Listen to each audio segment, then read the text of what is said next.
Assalamu alaikum warahmatullahi wabarakatuh. Obboleeyyan kiyya haadha Oromoo kan fagoo fi dhiyoo teessanii na daawwachaa jirtan ana obboleessa keessan maammeedha. Xiqqishoo mee waa'ee paartii teenyarraa gaa beekeeti miti uumamaan gartee irraa hubadhee irraa xiqqishoo waliin haa talaantallu. Wanni nin jechuu barbaade paartileen Oromoo gartee as deebi'aa gartee wajjin haalolluu gartee hiriira nagayaa haa baanuu gartee warroottan je'ee gartee labsa gartee yeroo ammaan tanatti gartee nuuf labsaa jiran yaadni keessan humaan ja'uu gartee haa ta'u immoo garuu uummanni gartee hoogganaa fi gartee hawaasni gartee ija akkamiin wallaaluu jiranii gartee dura hubachuudhaatu barbaachisaadha jechaadha. Hoogganni Oromoo amata 50 irraa kaasee haga ammatti wanni gartee ilaa jenereeshina kanatti wanni inni dubbachaa jiru tokko haa taanudha, tokkummaadha. Dhugumatti nama gurmaa'eedhaatu gartee waa takka godhuu danda'a jechaadha. Saniif akkuma gartee waaqoo guutuu takkaa'u gartee waaqoo guutuu akka je'etti gabrummaa gartee dandeenyu hiddaan buqqisnaa dadhabnu ilmaan itti guddisnaa gartee akkuma inni jeessanitti arrallee gartee nuti gartee ilmaan itti guddisnaa sun osoo hin taane gabrummaa jirtu gartee hiddaan buqqisna jechuudhaatu gartee nurra jiraataa jechaadha. San ta'uudhaaf hogganoonni keenyaas gartee uummatatti as bahee gartee ifaan ifatti haasa'uu danda'uudhaatu irra jiraataa jechaadha. Uummanni Oromoo karaa kamirra deemnee gartee qabsoon bilisummaa uummata Oromoo eessa geessee kan jedhu namuutu gartee xiqqaatus guddatus gurraa qabaa jechaadha. Dhugumatti waa'ee gartee qabsoo Oromoo kana ilaaluudhaaf dirqama gartee aktivistii gartee siyaasaa gartee nama siyaasaa barate ta'uun sirra jiraatu Oromummaan isaatu gartee gahaadha jechuudha. Quuqama gartee lammummaa si dhagayame dhugatti dhumaatiin gartee nama keenyaa kaan gartee isin dhagayamoo taate nama ta'uudhaafi gartee Oromummaa gartee qabaachuun gahaadha. Kana gisee jennu namoonni gartee lafaa ka'anii yaadota isaa yaada gartee sammuu isaa akka fedhetti bilisaan gartee gisee burqisiisu. Saroonni tokko tokko lafaa ol kaatanii gartee akka waan Oromummaa kana namaa kennitanii takkatti gartee maqaalee paartiilee gartee adda addaa namatti moggaastan yaadota akkanaa kana irraa if qusadhaadhaan kan ja'uun dhaamsa dabarsa. Oromummaan tuni maaragii gartee namni namaa kennuudhaa miti. Oromummaan tun tana gartee namni namarraa fudhatuudhaa miti. Oromummaan dhaloota. Kana giseen ja'uu dirqama gartee namni tokko lafaa ka'ee gartee paartii isin jaalattan qofa gartee lalisuun qabu. Kana irratti ergaan an qabuudhaa fi paartiileedhaan wanniin jechuu barbaadu ummanni bal'aan kuni takkaa'u qeerroon ummata Oromoo kuni ashaangullitii gartee isin tolfattanidha miti mukarraa. So hawaasni kun ni yaada akkuma keessanitti nyaatee dhugaa jechuudha. Hooggana irra gartee tarkaanfannee gartee hooggana gartee nama qabuutu gartee bakka gahuu danda'a. Hooggana irra tarkaanfannee gartee waa hin goonu ja'aniiti malee gartee wallaalan qabanii jechaadha. Dhugumatti hooggantoonni Oromoo kan gartee paartiilee adda addaa maqaa moggaafattan kan gartee alaabaadhaas kan adda addaa moggaafattanii jiraattan. As deebi'aatii uummata keessan dhiifama gaafadhaa. Badii balleessanii jirtan badii guddoodha balleessan. Fakkeenyaaf badiilee gartee tokko tokko irraa tuttuquudhaaf yeroo gartee biyyoota alaa keessaa gartee kara biyya keessa deebitan paartii takka takkaa ullama taatanii deebuudhaatu isinirra jiraatu ture. Kana giseen jiru paartiileen cuftinuu dhugumatti yoo gartee bilisummaa uummata Oromootiif kan deemu yoo taate tokkummaa gartee Oromoo maaltu isin dhorka afaan tokko taatanii gartee karaa gartee gabaabaa gartee bilisummaa haasa'u maaltu isin dhorka jechuun kana wantoonni gartee paartiilee gartee Oromoo irraa gartee hawaasatti nutti as mul'ataa jiru. Yaanni hawaasaa maal fakkaata waan jiru gartee onnee uummataa caqasuu danda'uudhaatu isinirra jiraataa jechaadha. Paartiileen gartee yeroo ammaan tanatti wantoonni isinirraa calaqqisu hundinuu gartee liidaraa fi hundinuu haruma kiyyaa tahaa gartee wal morkii adda addaadhaatu jira jechaadha. Kun har tokkollee isin hin geessu galma isin hin baasu jechaadha. Yeroo ammaan tanatti dhugumatti bilisummaa uummata Oromootiif gartee kaan carraaytan yoo taate labsa qofa ka'aatii lolaa qofa osoo hin taane ceephuu buufattanii uummata Oromoo dhiifama gaafattanii ifatti dhiifama gaafattanii kaayyoo fi akeeka keessan uummataaf himuu danda'uudhaatu isinirra jiraata jechuudha. Yoo akkas hin taane haalli siyaasaa keessanittis hin bitamu. Kaayyoon keessan maal akka fakkaatu uummataadhaaf gartee kaayyoo akkam akka qabdan karaa kamiin gartee akka qabsooytanii gartee akkamitti akka bahuu feetan asbaatanii miidiyaarraa gartee fuulleetti ifatti gartee uummata keessan eega dhiifama gaafattan booda kaayyoo fi akeeka keessan himuudhaatu danda'uudhaatu isinirra jiraataa jechaadha.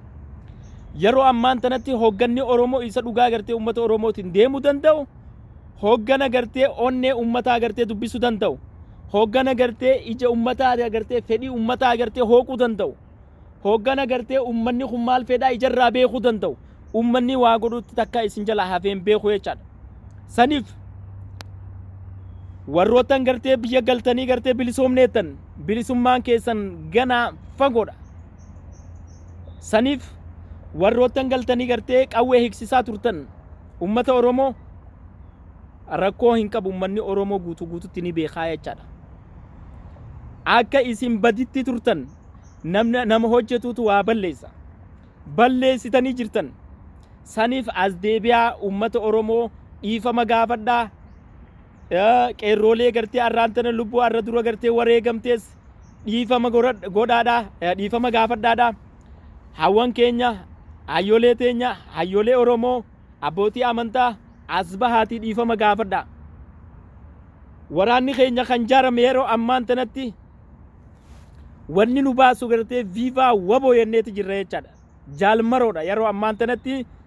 Yeroo duraanii keessatti gartee abaa'oo shanee jechaadhaan gartee maqaa itti moggaasanii hoola lantaanee fi gartee arraboota adda addaa gartee itti moggaasu turan.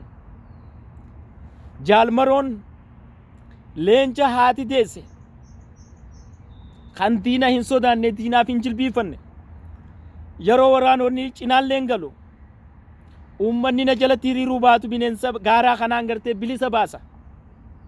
Dhiira haati deesse akkasiisan onnataa gartee murataa sabaa akkasiisan barbaannaa jechaadha. Saniif hidhannoos taanaan isinummaan afaan tokkoon uummatatti as baanaan uummanni keenya bakka jiruu hidhannoo ni baase jechaadha. Keessaa fakkeenyaaf ollaaleen gartee nu daangessan biyyoota akka Somaaleen tan gartee jimaadhaaf bitamtu jimaa kana harka keenyaan qawween gartee bilaashitti as nu dhufte jechaadha. Saniif hoogganoonni Oromoo wantoota isinirraa barbaachisuu fi ulaagaalee isinirraa barbaachisu abshaalummaadhaa fi tooftaa adda addaatiin gartee hawaasatti dhufu osoo hin taane abshaalummaa ifirraa dhiisaati. Afaan tokko nutti as baha, bilisummaa uummata Oromoo gartee as nu dhiyeessa. Afaan tokko ta'uu baannaan bilisummaan Oromoo ganaa ni fagaatte jechaadha. Dheertuudha bilisummaan Oromoo. Yoo gartee bilisummaan Oromoo dhufte uummanni Oromoo gartee hawaasni bal'aan eenyu akka isa bulchuu danda'u isaatu beeka malee isin paartiileen siyaasaa gartee nuuf hin murteessitanii jechuudha. Maaliif biyyoota dimokiraasii taate keessatti uummataatu gartee liidera filata waan ta'eef. Alaabaan teenyaas alaabuma ganamaa alaabaa adda bilisummaa uummata Oromooti nuti kan filannu. Alaabaa biraa hin beeknu saniin ala. Ta'oodaa qabdu gubbaan urjiiti kan beeknu. Maaliif hawwan keenyaatti dhume, abboolee keenyaatti dhume, akaakalee keenyaatti dhume, qeerroo bilisummaa uummata Oromoo kan ganamaadhaatutti dhume, ijoolleen ammaatti wareegamte. Alaabaan sun waa hedduu seenaalee Oromoo hedduudha nu yaadachiiste jechaadha. Saniif waa'ee alaabaatis taanaan filannoon kan uummata Oromooti. Saniif obboleeyyan kiyyaa uummanni Oromoo qabsoo hin sodaanne haala gartee silaa yeroo gartee itti loluu danda'anii wajji hawaasa Oromoo wajjin mari'adhaati. Hara qabsoon maltu gartee as nu dhiyeessan kun yaada hawaasaa nama tokko keessatti jirudha jechuudha. Kan uummanni bal'aan gartee if keessatti aadaa jiru. Saniif dhiifamaas gaafachuu baraadha. Hawaasa bal'aa dhiifama gaafadhaa. Qabsoo Oromoo gamtaan taanee gartee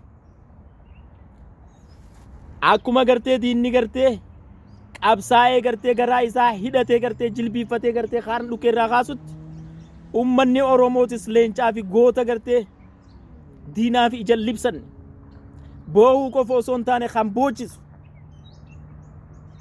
jaallawwan ciccimoo akkasii hedduudha of keessaa qabna.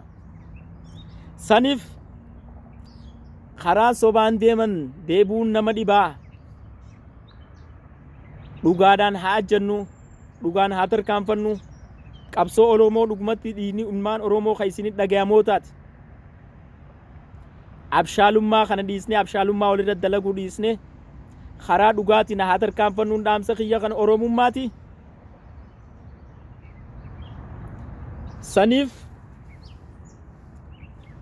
dhiigni qeerroo bilisummaa, dhiigni ayyoolee Oromoo, dhiigni jaalawwan qabsaa'ota kaleessaa garaa qofaa miti kun haa isinitti dhaga'amu hooggantoota Oromoo kan jedhudha. Dhaamsa kanaan isiniif qaba. Waliifis quudhuudhaaf isinirra jiraata hooggantoonni Oromoo. Maaliif manni tokko gizee ijaaramu lafa qaba, dhaaba qaba, qorqorroo qaba jechaadha. Bakka takka gartee hoogganni tokko bakka cufa ta'uu hin danda'u. Saniif akka naannootti namuu gartee qabsooynee gartee akka Oromummaatti walitti qabamuu danda'uudhaatu nurra jiraata. Ilmaan keenya Harargeetis bakka jirtu hidhadhu. Ijoolleen Arsiitis dammaqi bakka jirtu. Akkasumatti kan Wallaggaatis, Iluu Abbaa Booraatis, kan Jimmaatis lallabii wal dhageessisi.